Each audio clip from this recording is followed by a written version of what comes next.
Apple CEO Tim Cook spoke at Goldman Sachs today, and the stock didn't do very well. I'm here with Chris Siacha. So what were your takeaways? I was on the call. I listened. I think a lot of the public maybe thought that he was going to say something about a new product, but that's really not their way. No, Apple is going to announce a product when Apple wants to. They have their own venue. They do things on their own time, not Wall Street's time.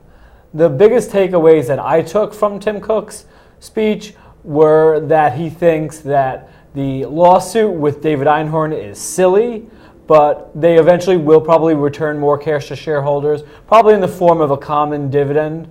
The other big thing I thought, and this is something that he's trying to condition Wall Street, is to start thinking about Apple as a software company as opposed to a hardware company. I mean, you could have run out of numbers counting how many times he went, we're not a hardware company, we're not a hardware company. He said it over and over. So that makes you wonder what is in the future. It's almost like he kind of alluded to something coming up that, if you were an iCar or an iTV, that's very software.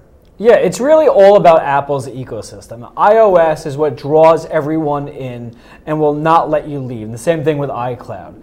It's incredibly easy to use. Your photos are stored on the cloud. It's really intuitive. It's pretty. It's aesthetically pleasing, and that's why they've put Johnny Ive in software, and they're trying to make it even easier to use. And you said more margins, better margins. Absolutely, software companies tend to have higher margins, somewhere north of 60%, and they generally have higher multiples too. You get people start to think about Apple as a software company, as a hardware company. Maybe we could see the multiple expand too. I think that what I took away from it was, listen, the stock is down. They keep getting beat up about that. That's not their responsibility. That's a market-driven thing. But what better place to go to than the place where they write all the buy tickets is go to Goldman Sachs, give a pep talk, which was really what it was it's a wonderful place to work. We have wonderful products. Isn't, life, unicorns and rainbows.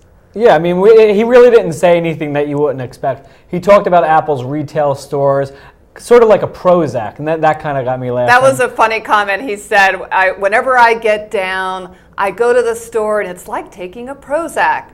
Yeah, if you've got a CEO talking about your retail experience as Prozac, he's pretty bullish on the future for Apple. All right, so I guess that's ultimately the final takeaway is the stock was down during the call.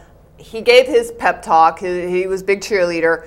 And, ultimately, they've already said they're going to give some cash back to the shareholders. So stock's down 22% over the last 6 months. It's rarely gone down this much. So it seems like, it's not a horrible place to get in. No. Apple bottomed out at about $4.30. And over the past couple of weeks, we've seen about a $50 run-up in the stock. I would expect as people can start to think about Apple as a software company, and they do release a couple new products. They're talking about an iWatch and a new iPhone maybe later on in the year.